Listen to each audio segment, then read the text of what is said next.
Olá pessoal, espero que todos estejam bem aí.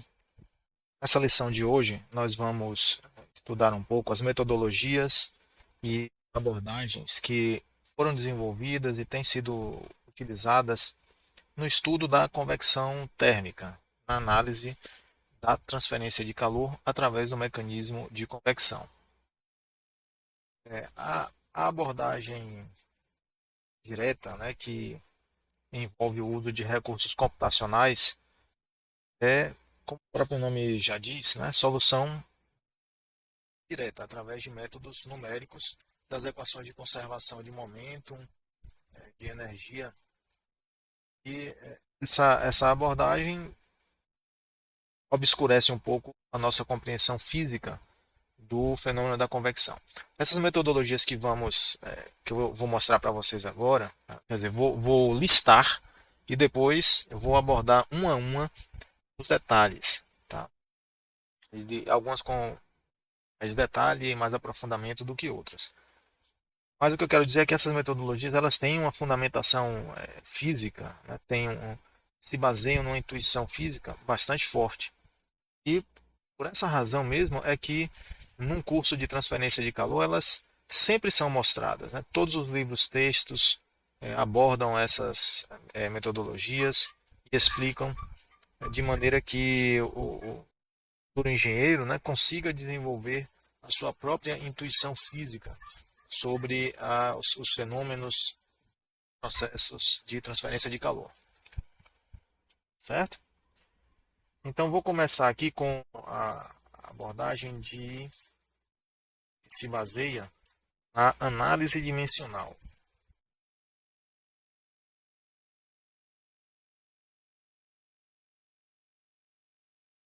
Análise dimensional, como o próprio nome já sugere, se fundamenta, recorre à utilização de números adimensionais. Alguns livros chamam de grupos adimensionais, né? Outros chamam de módulos adimensionais. O que são esses números, pessoal? Esses módulos ou grupos adimensionais?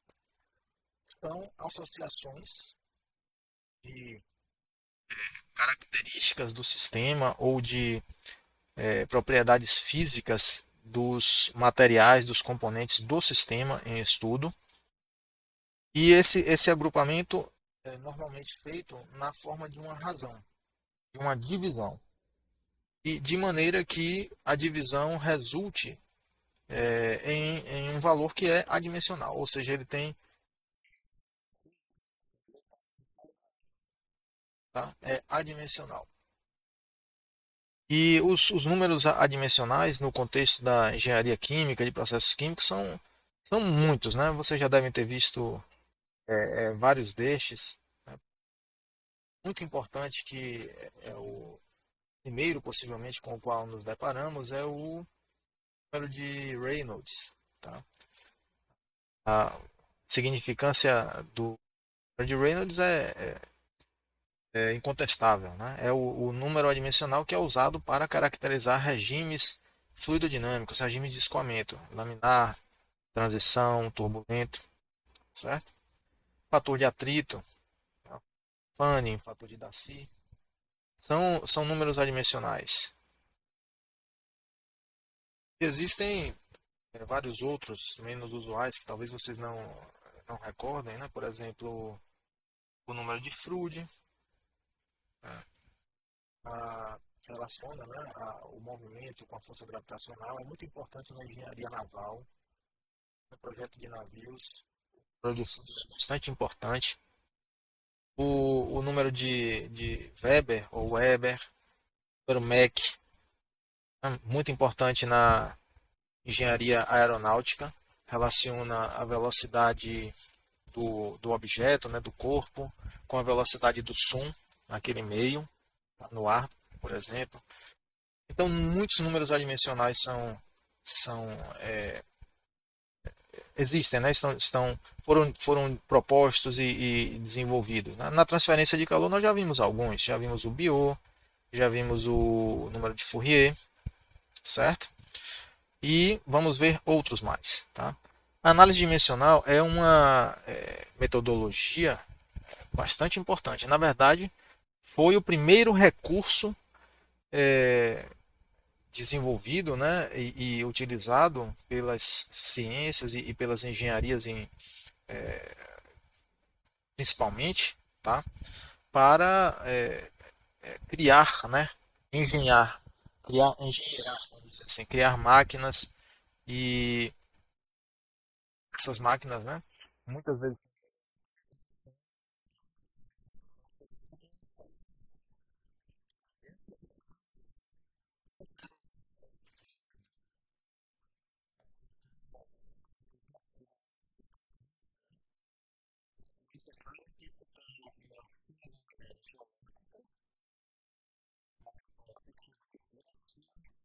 paridade, né,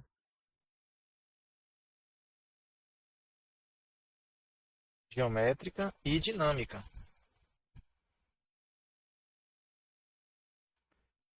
Também a similaridade dinâmica.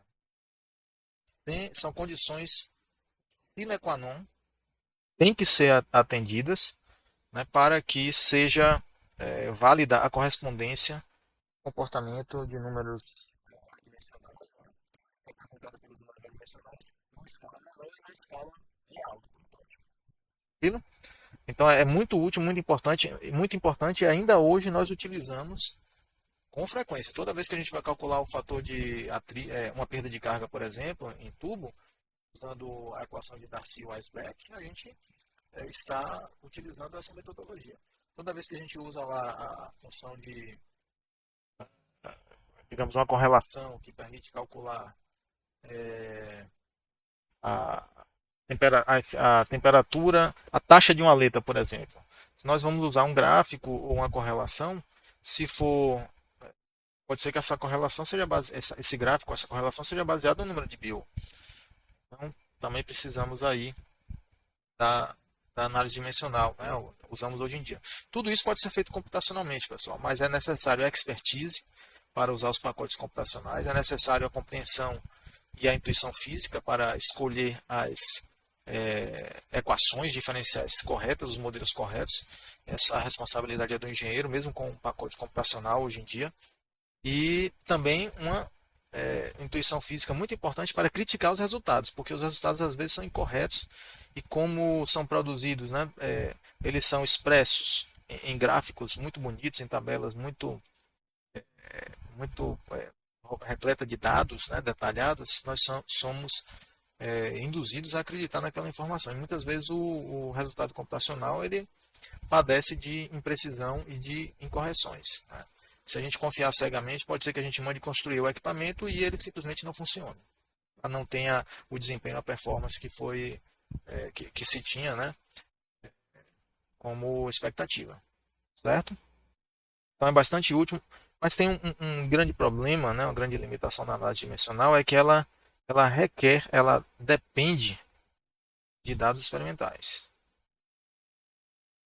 certo? Então, sem dados experimentais, não há o que fazer quando se trata de análise dimensional. É necessário ter os dados experimentais levantados, né, a partir de um experimento mesmo, de um teste com um modelo miniaturizado. E esses dados são usados no desenvolvimento de correlações que, atendendo à similaridade geométrica e dinâmica, poderão ser usadas para um sistema maior. Né? Você faz um modelinho de um avião pequeno, né, um aeromodelo mesmo, e desenvolve correlações de arrasto, de força de sustentação, né? E com essas correlações o avião grande pode ser calculado, né? O arrasto dele, as forças atuantes sobre a fuselagem, etc. Tá? Mas é necessário ter o aviãozinho pequeno, fazer testes utilizando esse modelo, ok? Mas ainda assim, às vezes é o único recurso, tá? Tem sido durante décadas o único recurso. Mas há outras metodologias que possuem, vamos dizer, um caráter teórico mais forte, tá? Uma fundamentação teórica mais forte. Uma delas é a análise exata da camada limite.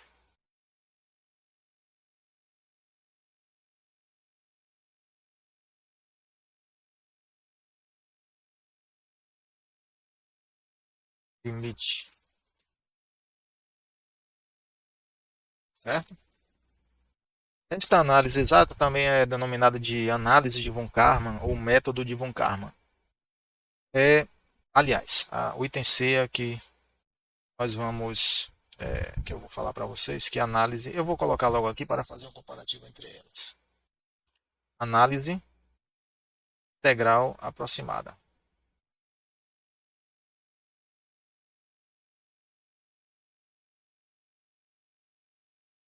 Aproximada da camada limite.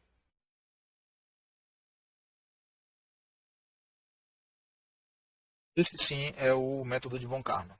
Este método aqui, a gente já, quando estuda engenharia química, já se depara com ele, ou com algo similar, né, em FT1, quando nós estudamos a solução de Blasius. A solução exata de Blasius.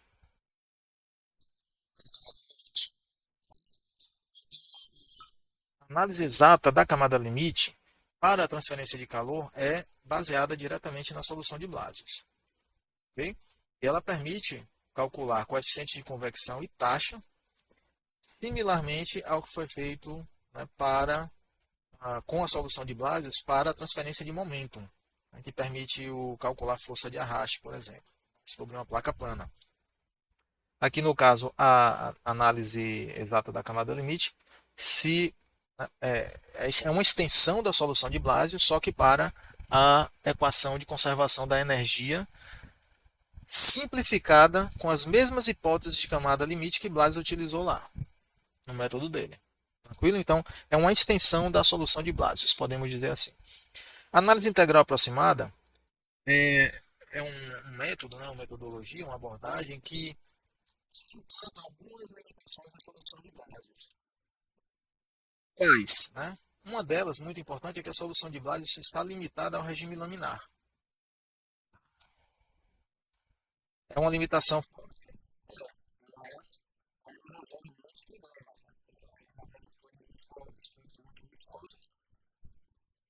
Na prática industrial, eles a maioria dos equipamentos desenvolvem equipamento laminar, porque a potência de bomba necessária para fazer esse fluido escolar dentro de dentro é tão alta que custa energético acaba sendo permitido. É melhor utilizar bombas que sejam mais adequadas para escoamentos muito viscosos, como bomba de parafuso, engrenagem, por exemplo, e movendo o fluido numa vazão relativamente baixa. Tá? Então tem aplicabilidade sim, mas estamos falando aqui apenas de regime laminar. Análise integral aproximada da camada limite, esse sim é o método de von Karman ou abordagem de von Karman, ou análise de von Karman, alguns livros chamam assim, é aproximado, né? É aproximado porque é necessário definir propor um perfil de velocidades para que ele seja aplicado. Então o engenheiro tem que propor, né, o analista tem que propor o perfil, mas né, como ele propõe o perfil, ele pode propor um perfil de velocidade que não seja laminar. Perfil laminar a gente sabe, se o fluido é newtoniano, escoamento isotérmico, regime laminar será uma parábola, na verdade. E no método de von Karman é possível propor um perfil mais achatado, que é o que acontece no escoamento turbulento. O perfil em Reynolds mais altos, né, no regime turbulento, o perfil fica mais empistonado, ele se torna mais plano. Tá? E aí nós podemos usar um polinômio ou uma função aqui que descreva esse perfil plano, a análise integral aproximada da camada limite, e obter aí o coeficiente de convecção para esse escoamento. Então, a análise integral aproximada suplanta essa dificuldade essa hipótese de regime laminar, tá? E uma outra metodologia, também bastante intuitiva, que a gente vê a física acontecendo, é a analogia direta, analogia entre a transferência de momentum e energia.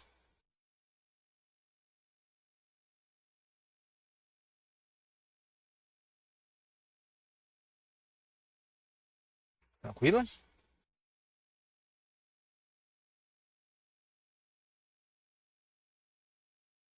E energia. Ok? Analogia é o que é analogia, pessoal? É uma comparação. Né? É uma comparação na busca de identificar componentes similares, né? Efeitos similares, processos similares. É isso, analogia é essa comparação. E aí nós comparamos processos de transporte similares que ocorrem ao transmitir quantidade de movimento e ao se transmitir energia. Tá? Essa analogia também permite calcular coeficientes de convecção, né, e taxas. Tá? Ok? Então eu vou falar, né, de cada um desses aqui ah, com bastante maior detalhe. Né? Vou focar principalmente nesses, porque são coisas totalmente novas para vocês. Né? Análise, esse aqui, análise exata da camada limite, não é totalmente novo, porque a solução de Blasius, né, já lhes foi apresentada, mas a aplicação na transferência de energia, sim, vamos dizer que é novo. Aqui é totalmente novo. Análise integral aproximada, então vamos ver com bastante detalhe. E essa analogia aqui também, no que diz respeito à transferência de calor, eu vou falar detalhes significativos para vocês. Análise dimensional é básico, né? Vamos dizer assim, um feijão com arroz, é ter os números adimensionais, é, garantir, né, que há similaridade geométrica e dinâmica e utilizar esses números adimensionais. Na transferência de calor, nós já vimos aqui esses números adimensionais e vamos ver outros mais que são importantes para a transferência de calor. O Reynolds, claro que é importante também para a transferência de calor. Tá? É um número adimensional bem batido no curso, né? Nessa altura do curso em questão. Vou falar um pouco aqui. Dois números adimensionais que são de extrema importância para a convecção.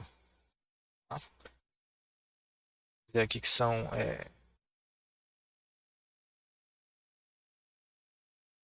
números adimensionais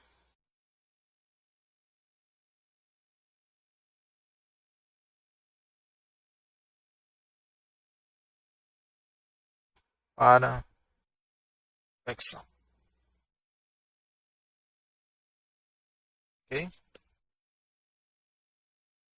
Eu vou falar apenas dois deles, né, que possuem assim, uma relevância muito especial para a transferência de calor por convecção, e outros nós vamos desenvolver ao longo do estudo. Né? O primeiro deles é o número Prandtl.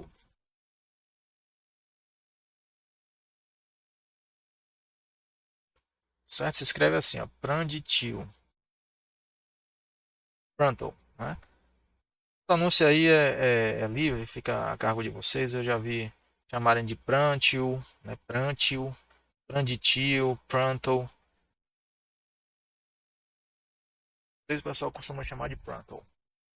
É, mas tranquilo, contanto que vocês entendam o que significa, né? E utilizem corretamente, falem como quiser o número, certo? Então, o número de Prandtl é simbolizado como PR, tá? E é definido por uma razão de difusividades. Difusividade e momentum.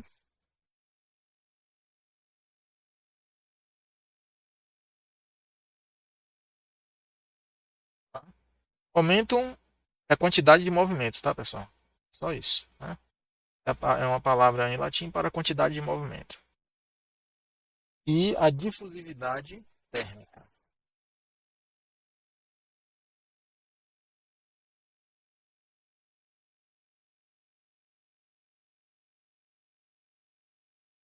Certo? É isso. Difusividade de momento é aquele segundo tipo de viscosidade que a gente aprende. Né? A gente aprende I, vou botar aqui embaixo, Mi. E que viscosidade é essa aqui? É a viscosidade, alguns chamam de absoluta, chamar de absoluta, mas também é chamada de viscosidade dinâmica, não é isso? Dinâmica.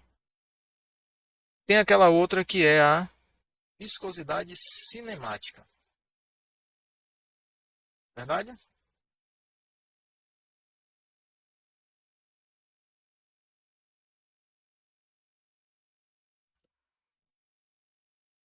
Nesse caso, a viscosidade cinemática nada mais é do que uma divisão entre a viscosidade absoluta e a massa específica do material, do fluido. Tranquilo? Então é isso. A difusividade de momento é essa aqui, ó. Cinemática. Ela considera outros efeitos de atrito como efeitos inerciais. Isso daqui é uma viscosidade completa, mais completa. Tá? Certo? Então aqui nós temos é, I, I, e a difusividade térmica é o alfa. Tranquilo? Então, o plâncton, portanto, é Ni sobre alfa. Só que o Ni, acabei de falar, é Mi sobre Rho. E a difusividade térmica alfa é K sobre Rho CP. Não é isso? Então, rearranjando aqui, ó, nós ficamos com ICP sobre K. Só. Foi cancelado, né? Certo? Então, o número de Prandtl é μCp sobre K. Simplesmente isso. Como o número de Prandtl é uma relação de propriedades físicas do fluido, ele em si já é uma propriedade física, tá, pessoal? Ele pode ser considerado uma propriedade física adimensional, certo? Aqui, ó, é a condutividade térmica do fluido. Tranquilo? Térmica do fluido. Muito importante o número de Prandtl. Ok?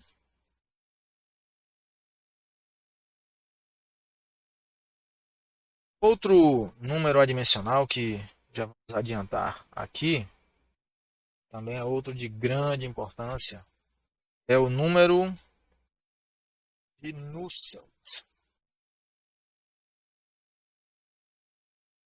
Se escreve assim e é representado por IU.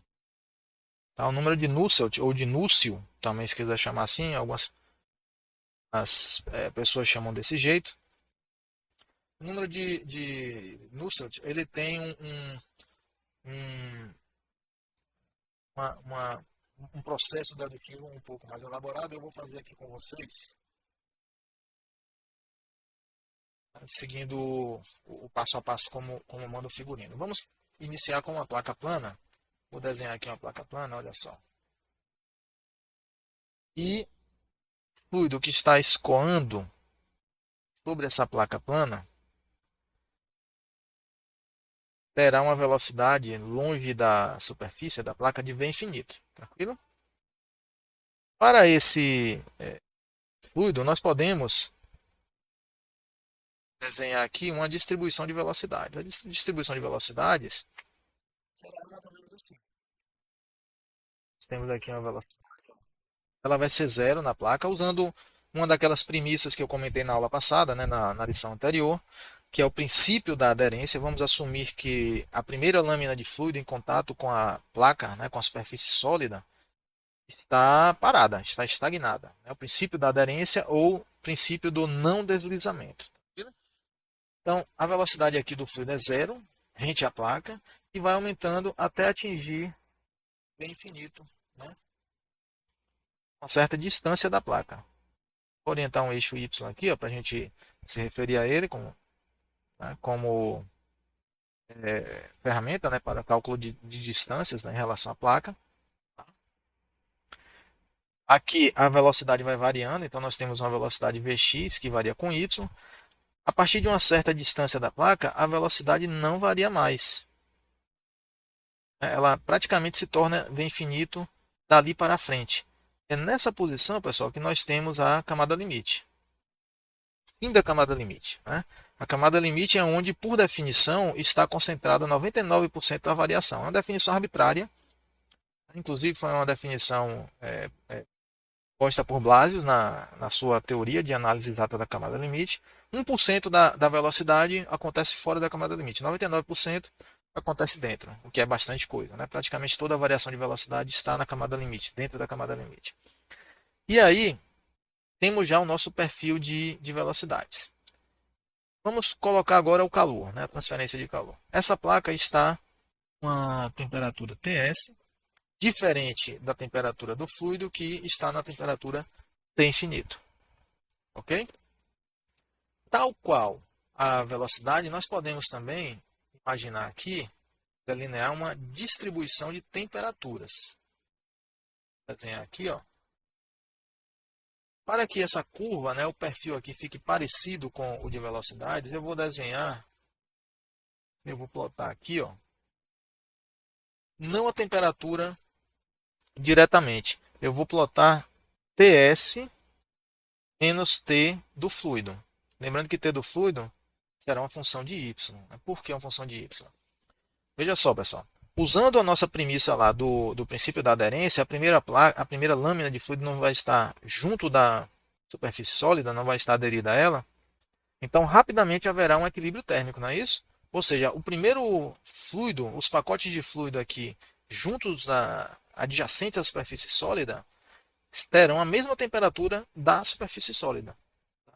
Então, se a temperatura do fluido, eu estou dizendo que é T em cada cota Y, quando eu faço Ts menos T, sendo que T na primeira lâmina aqui embaixo ó, é igual a Ts, vai dar zero, tá vendo? Por isso que esse comprimento aqui, ó, dessa barrinha, que eu estou usando para simbolizar a diferença, esse delta, será zero aqui, tá vendo? A partir do momento que nós vamos nos afastando, né, da placa, o fluido vai tendo uma temperatura diferente de Ts.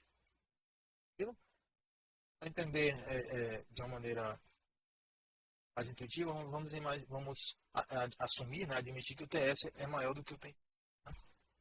Esse segmento aqui tem um sinal positivo, mas é indiferente essa questão do sinal aqui. Então a diferença de temperatura, o delta de temperatura vai aumentando, ó. E aí, a partir de uma certa posição, não aumenta mais, não varia mais esse delta, tá? Varia mais. A partir daqui, ó, daqui para frente, praticamente não está tendo uma variação. Justamente fora da camada limite. Dentro da camada limite, nós vamos ter 99% da variação de temperatura. Fora da camada limite, apenas 1%. Tranquilo? Olha só. Que nós temos a camada limite. Quando a gente estuda apenas a transferência de momento, né, de quantidade de movimento, só a fluidodinâmica mesmo do movimento, tá? Aqui nós temos a camada limite, dita, né, camada limite, pode ser chamada de hidrodinâmica, tá? Eu prefiro chamar de fluidodinâmica, porque hidro se refere à água. Hidrodinâmica. E a camada limite ocorre qualquer fluido, né? Que se aderir à parede e está em movimento, vai haver formação da camada limite. Então, fluidodinâmica é mais geral, mas você pode chamar de camada limite hidrodinâmica também, tá? Correto, tá? Só que aqui nós temos uma outra camada limite também. Elas estão coincidindo, sim, estão coincidindo, tem a mesma espessura, mas nós temos também a camada limite, botar I térmica. Temos a camada limite térmica também nesse caso. Quando vocês estudarem transferência de massa lá em FT3, vocês vão ver que existe também a camada limite de transferência de massa, a camada limite de concentração, tá? Aonde no seu interior, né, a concentração variará 99% também. Mesma definição aqui. Tá muita semelhança, né, pessoal? Você vê que existe um comparativo muito forte entre os três fenômenos. Tá? Pois bem, a taxa de transferência de calor,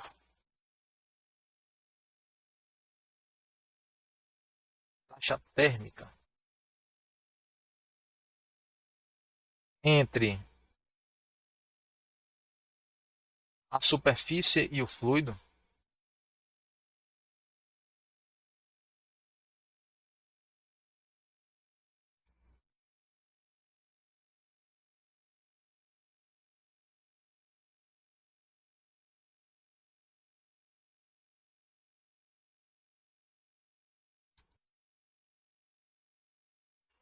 será. Então nós podemos escrever que QY, que eu vou usar, né, para designar a taxa térmica na direção Y, ou seja, ortogonal à superfície aquecida, tá, pessoal? Superfície aquecedora, no caso. É igual a HA Ts menos T infinito. O que é que nós temos aqui? A já conhecida lei de Newton do resfriamento, não é verdade? Tranquilo? Vou chamar aqui de 1. Resultado 1. Ok? Mas ocorre o seguinte: nós podemos observar, né, ou constatar que a primeira lâmina de fluido está estagnada, não está? Se ela está parada em relação à superfície sólida, a transferência de energia através dessa lâmina acontecerá por que mecanismo, pessoal? Sem movimento, é condução, na verdade, condução de calor. E a lei que governa, né, que descreve a condução de calor é a lei de Fourier, certo? Então, nós podemos afirmar que na primeira lâmina de fluido,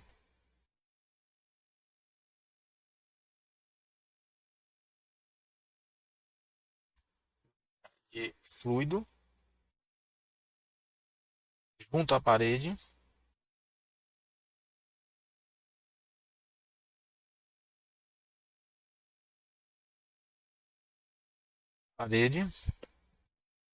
vale a lei de Fourier.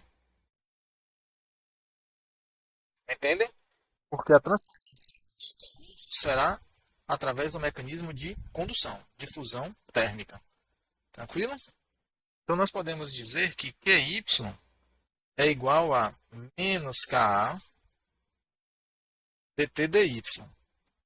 Só que aqui como eu usei lá em cima, né, a diferença, né, o delta de temperatura, vou colocar ddy de T menos TS, calculada onde? Calculado na placa, na superfície da placa, que está com coordenada y0, segundo o meu eixo lá, coordenado, meu sistema coordenado. Viram? Então veja só, é importante só lembrar, tá, pessoal, que esse K não é o K da placa, tá? Algumas pessoas se confundem com isso. É a condutividade térmica do fluido, certo? Do fluido. Frisando aqui para vocês não se atrapalharem. Porque estamos falando da lâmina de fluido e da condução de calor através da lâmina de fluido. Tranquilo? Não se atrapalhem nisso aqui, por favor. Se cai a condutividade térmica do fluido. O fato de definir aqui T menos TS ou TS menos T, tá? Alguém pode estar se questionando aí, é indiferente. É imaterial essa diferença aqui. Desde que nós sigamos a convenção corretamente no desenvolvimento do equacionamento, sinais se ajustam automaticamente. Viram? Com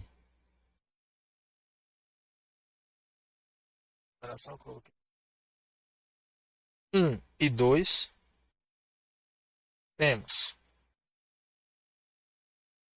como QY condutivo tem que ser igual a QY convectivo, então nós podemos escrever que H Ts menos T infinito é igual a menos K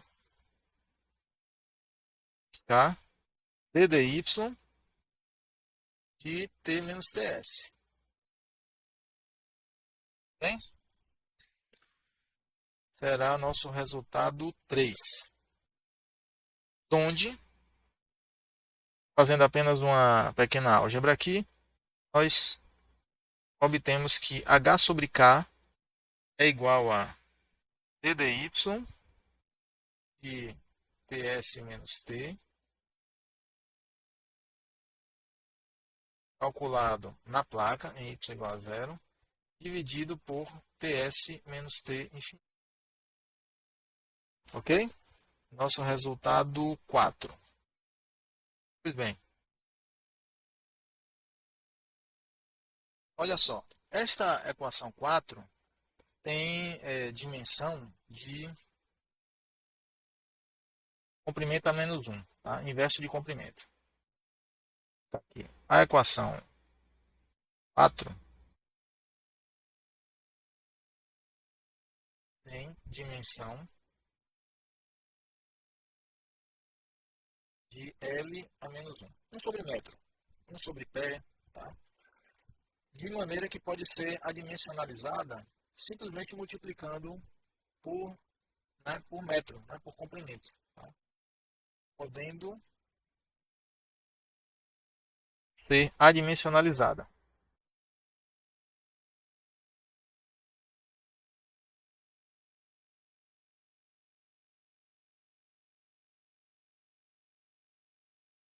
Adimensionalizada a seguinte maneira.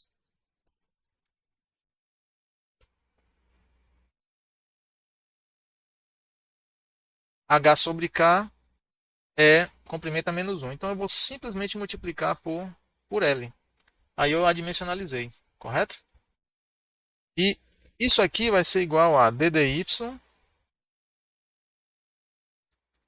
ts menos t, calculado aonde? Na placa, né? Sobre a superfície da placa, dividido por t s menos t infinito, dividido por L. Veja que para manter a identidade da equação, eu tenho que multiplicar por L o lado esquerdo e o lado direito. Tá? Então, esse L do lado direito eu trouxe para cá, para o denominador do denominador. Tá? Por que eu fiz isso? Porque vocês vão ver que o que nós temos desse lado direito aqui é uma relação de gradientes. Gradiente, se a gente lembrar da matemática lá, né, o gradiente. Qual é o gradiente de uma função f? Se a função f é de função de duas variáveis, digamos. Tá? O gradiente da função f será um vetor, eu vou usar aqui a notação de coordenado, né? Será df dx, df dy. Se f tiver três variáveis independentes, ela é função de três variáveis. É só colocar aqui mais derivadas no gradiente, tá vendo? df dx, df dy, df dz, tá? Essa notação, pessoal, é equivalente ao que a eu escrever, né, digamos, df dx vezes i, aquele vetorzinho unitário na direção do eixo x, mais df dy, j, mais df dz, k. Poderia usar x chapéu, y chapéu, z chapéu, né? Talvez lá no cálculo vocês tenham aprendido alguns de uma maneira, alguns de outra, dependendo do professor, tá ok? Então isso aqui, pessoal, é o gradiente de f. E aí você vê, ó, gradiente é uma derivada, né, da função em relação à posição, tá vendo? Ou um conjunto de variações, de taxas de variações da função em relação à posição. Ok? E aqui nós temos, ó, a taxa, né, a derivada da temperatura em relação à posição. Então nós temos um gradiente. Toda vez que nós temos o delta, que é alguma propriedade física, dividido pelo delta, que é a distância aonde ocorre essa variação, nós temos um gradiente. Isso aqui também é um gradiente. Só que não é um gradiente diferencial, microscópico, é um gradiente macroscópico. Tranquilo? Então veja, aqui nós temos gradiente de temperatura na superfície.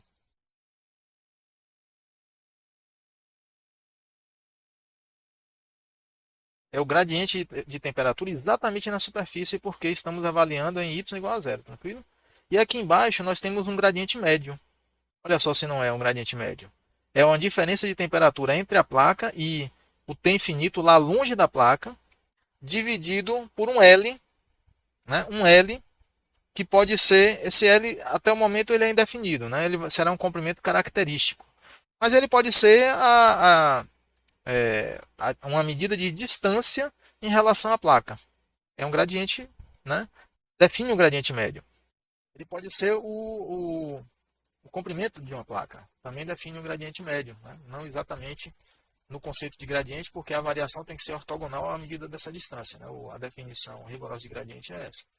Então, para que isso aqui seja um gradiente médio, esse L ele deve estar mais associado mesmo à distância da placa. Tá? Afinal de contas, aqui nós temos um dy. Então, esse L seria o equivalente a um ΔY. Rigorosamente seria assim. Tranquilo? Então, aqui nós temos um ΔT sobre um ΔY. E é um gradiente médio. Olha só. Gradiente médio. Gradiente de temperatura médio. Ok? E, pessoal, esse número adimensional aqui ó, é exatamente o Nusselt. Aqui nós temos o número de Nusselt. Se você quiser chamar assim. Tranquilo? Então, o que é o número de Nusselt? É HL sobre K. É isso aqui, ó. HL sobre K. É importantíssimo esse número adimensional porque se nós conhecermos o número de Nusselt e a gente tiver o fluido, souber o fluido, a gente sabe a condutividade térmica do fluido. Esse L é uma distância relevante para o meu problema. É o que a gente chama de comprimento característico. Se for um tubo, pode ser o diâmetro. Se for uma placa, pode ser o comprimento. Se for um cilindro na transversal, será o diâmetro. Se for um cilindro com escoamento axial, será o comprimento do cilindro. Enfim, é um comprimento característico. Se a gente conhecer o valor do Nusselt, conhecendo o comprimento característico e conhecendo o K, a gente tira o H, que é nosso objetivo final. Nosso grande problema na convecção é calcular o H. Porque com o H a gente calcula facilmente a taxa de transferência de calor através da lei de Newton do resfriamento, que é uma conta direta. É simples, é H ΔT. Não é verdade? Preventivamente, já evitar aqui um engano que pode ser muito comum. Tá? É, é, é muito comum. Algumas pessoas se enganam. Né? Eu já vou fazer uma comparação aqui com o BIO. Porque se vocês lembrarem lá do BIO, o BIO também é definido, é estruturado dessa maneira, né? HL sobre K, não é verdade? É isso? Porém, o BIO, ele tem interpretação física de resistência interna sobre externa. Então, o Nusselt não é o BIO. Comparação BIO, temos. BIO, ele tem, vou botar aqui no cantinho, ó, ele é definido como HL sobre K. Só que você tem que lembrar que o BIO é utilizado no transiente de objetos que são aquecidos ou resfriados em fluidos, não é verdade? Então esse K aqui, ó, no BIO é o K do sólido. Esse H é o coeficiente de convecção. Vou fazer o desenhozinho lá, imagine uma esfera sendo aquecida ou sendo resfriada aqui na água. Tá? Vai ter o coeficiente de convecção aqui fora, né, na superfície. O L será o característico, né, para o objeto que está sendo resfriado. Poderia ser um diâmetro médio, mas aqui no caso o diâmetro, né, será o diâmetro da própria esfera, se for uma esfera perfeita. E o K é o K do sólido. Ok? No caso do Nusselt, o que é que nós temos? Olha aqui o Nusselt. Posso escrever como sendo L sobre K sobre H. Não é isso? Tá rearranjando aqui, eu teria HL sobre K, não é? Mas eu estou colocando dessa forma para eu poder interpretar o resultado. Olha só, se eu tenho L sobre K, aqui no numerador, o que eu tenho é uma resistência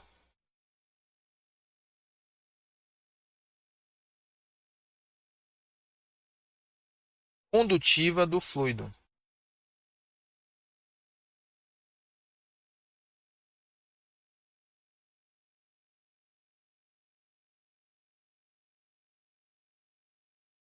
Ok? E aqui no denominador, nós temos uma resistência convectiva também do fluido.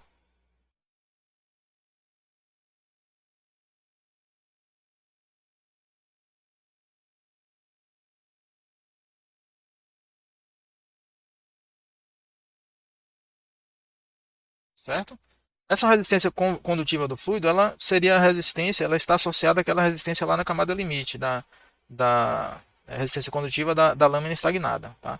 Se você ainda não estiver enxergando que aqui nós temos resistências, né, no numerador e denominador, a gente pode fazer isso. Ó. Se eu multiplicar por 1 sobre A, numerador e denominador, eu altero a razão, a divisão? Não, né? Então eu posso multiplicar por 1 sobre A aqui, ó, e aqui, ó. Lembram lá de parede plana? Qual é a resistência condutiva de uma parede plana? Atravessada por uma certa taxa de certa energia. Né?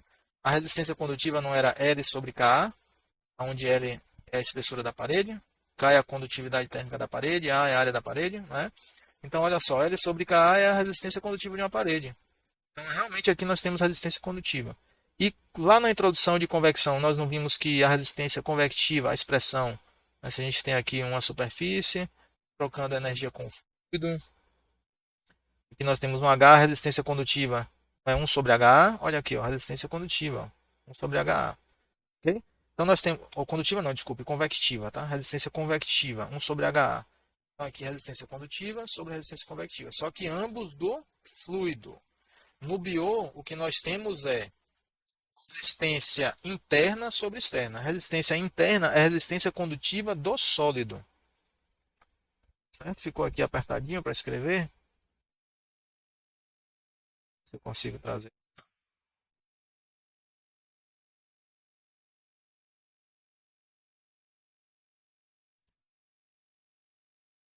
Então aqui, ó, o que nós temos é resistência condutiva ou interna do sólido